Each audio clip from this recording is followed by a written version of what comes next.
is a required monthly test of the emergency alert system.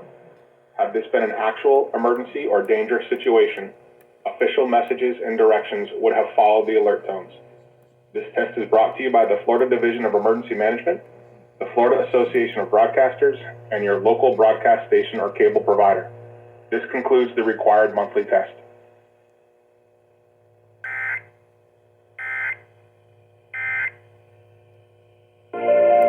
You finally did it on time, like, geez.